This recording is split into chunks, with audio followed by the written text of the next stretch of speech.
Hello everyone, my name is YouTuber and today I'm showing you guys how to install a working spotlight in your LSPDFR. So the first thing you guys want to do is click the first download link down in the description below. That's going to bring you guys right here to the spotlight mod. If you guys don't know what this adds a working spotlight in your vehicles right here that you can move around when you toggle it. And you guys will see here, you can also use it in a helicopter, which is really cool. And when it comes to traffic stops and things like that, it really ups the realism, and it really lets you actually be able to see inside the vehicle, see how many people are in it, see if you need backup units and things like that. And it really just changes your whole LSPDFR experience. Right here, you can see the controls if anyone is wondering. The controls, so for toggling the spotlight, you press this key right here, which I believe is I, and then to move it, you use the numpad, making sure you have your nunlock on, I believe, because it is numpad 6. And then for controller, you can also use it on controller, and then also for the mouse. And to open the in-game editor is F11, but you can change this in the config, just in case that does conflict with your EUP, which I'm going to show you guys how to change, because I know a lot of you guys will have EUP installed. But just before we get any further, I know every YouTuber asks this, and I know every single one of you guys absolutely hate this, and more than likely will skip to the point after I finish saying this. But please, if you could really help me out, all you guys got to do is head down below and smash that subscribe button. It really helps me out. I've been affected by a massive glitch on YouTube recently where they've been unsubscribing everyone who subscribed to my channel within the past 4 days. They managed to fix it now because I got into contact with YouTube creator support team, which I'm really grateful for. So thank you very much to those guys. But I've been affected by that greatly, so it stopped me from growing. So if you could help me out, make sure you smash that like button and subscribe button down below. But other than that, what you guys are going to want to do is head over here and click download this file, agree and download. And it's going to start it up, and then just click here if you want to get it a little bit faster. I don't know why they give you the option to, but they do. So there it is. Open it on up, and then you'll have these couple of files right here. So it's spotlight resources, and you're going to have a spotlight.dll. And if you double click on the readme, you should be able to see here it says to install Rage plugin hook. If you guys do not already have Rage plugin hook, make sure you install that. I do have a video on how to install that, and then drop the Spotlight.dll into your GTA 5 file, and then the Spotlight resources folder into the plugins folder in your GTA 5 game directory. So what you guys are going to want to do is to follow this, find your GTA 5 main directory in your file explorer, and then go to the file that you installed your GTA 5 on. Those of you guys on Epic Games and Rockstar Games, your GTA 5 main directory will be down in the description below. But for those of you guys on Steam, I'm going to show you guys how to get to that right now.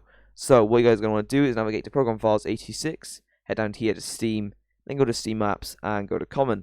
Choose the GTA 5 folder you want to mod. For me, it's going to be this one right here. And then navigate into your plugins folder, and then I believe inside of here, just as you read the README, it should say inside your plugins folder. You got to be careful with this because it's not a LSPDFR plugin. This is a normal plugin, so do not put this in your LSPDFR plugin. What you guys are then going to want to do is control and left click.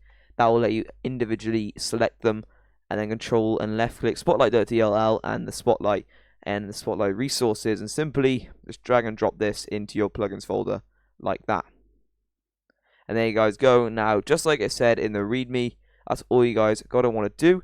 And now, like I said, this is going to conflict with your EUP. So if you go into Spotlight Resources, you should be able to see here that in the general.ini file, this is basically your configuration settings, as it says right here. That is the ini file. That is what it's used for. If you right click on it and edit with Notepad++, it doesn't give you the option just edit with Notepad. It won't really make a difference at all, although Notepad++ I would definitely recommend installing, since it really helps you when it comes to changing all these scripts around, as it makes it a little bit more clearer to see what is scripts, what isn't, and how to change them. It just makes life a little bit more easier. So the only thing we're going to want to change is right here is the editor for the keyboard key.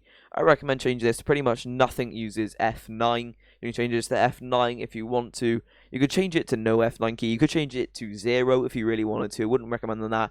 I would recommend your F keys because pretty much nothing else uses them apart from trainers and things like that. So I recommend F9, or maybe you could do any key you like as long as it isn't conflicting. And if it is, just head back here and change it. You can change it as many times as you want, and it won't make a difference. Also down here, you can change whether notifications indicating the tracked pedestrian vehicles are shown. You can change that. You can also change if controls for the keyboard are enabled. Obviously keep that. If you guys are using controller and maybe it keeps popping up on your controller, you can disable that, which I'm going to do, as it really stops it from, conflicting, and I always use my keyboard anyway.